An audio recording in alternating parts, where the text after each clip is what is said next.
நித்யானந்தாவை மரத்தை வச்சு நீக்கியார். நித்யானந்தாவை நியமித்தது நூதன சன்னிதானம். அவரே அவர் காலத்தில் நீக்கியாச்சு. ரொம்ப கேஸ் ஆடி மடத்துக்குள்ள நுழைஞ்சாலும் நான் விட மாட்டேன்.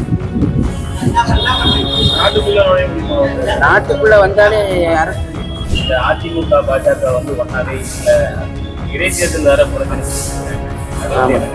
அது நல்லது. சர்க்கிள் வர வாய்ப்பு அதெல்லாம் சொல்ல முடியாது. ஆளுங்கட்சிதான் அதிக செல்வாக்கு.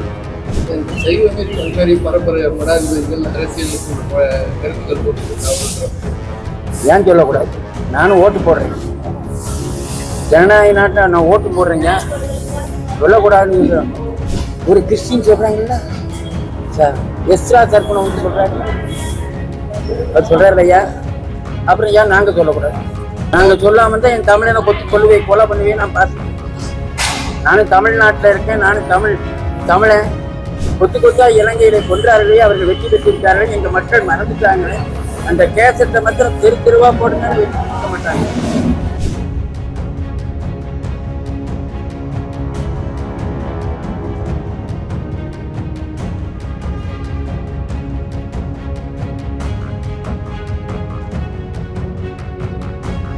நித்யானந்தாவை மரத்தை வச்சு நீக்கியார்.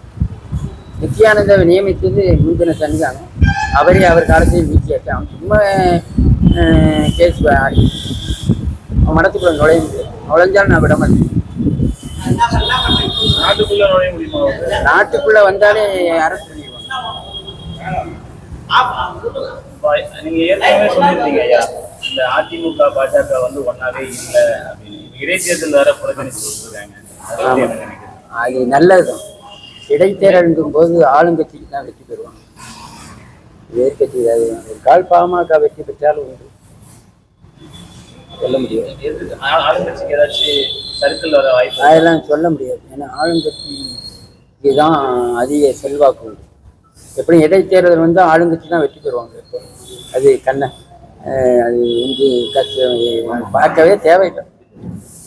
ஆளுங்கட்சி தான். இந்த செய்வநெறி கல்வெறி பரம்பரை மடாதிபதிகள் அரசியலுக்கு கருத்துக்கள் போடுறது ஏன் சொல்லக்கூடாது? நானும் ஓட்டு போடுறேன். ஜனநாயக நாட்டை நான் ஓட்டு போடுறேங்க. சொல்லக்கூடாதுன்னு ஒரு கிறிஸ்டின் சொல்றாங்கல்ல சார், எஸ்ரா தர்ப்பணம் வந்து சொல்றாங்க, அது சொல்றாரு இல்லையா? அப்புறம் ஏன் நாங்கள் சொல்லக்கூடாது? நாங்கள் சொல்லாம தான் என் தமிழனை கொல்லுவேன், கொலை பண்ணுவேன். நான் பார்த்துட்டு இருக்கேன்.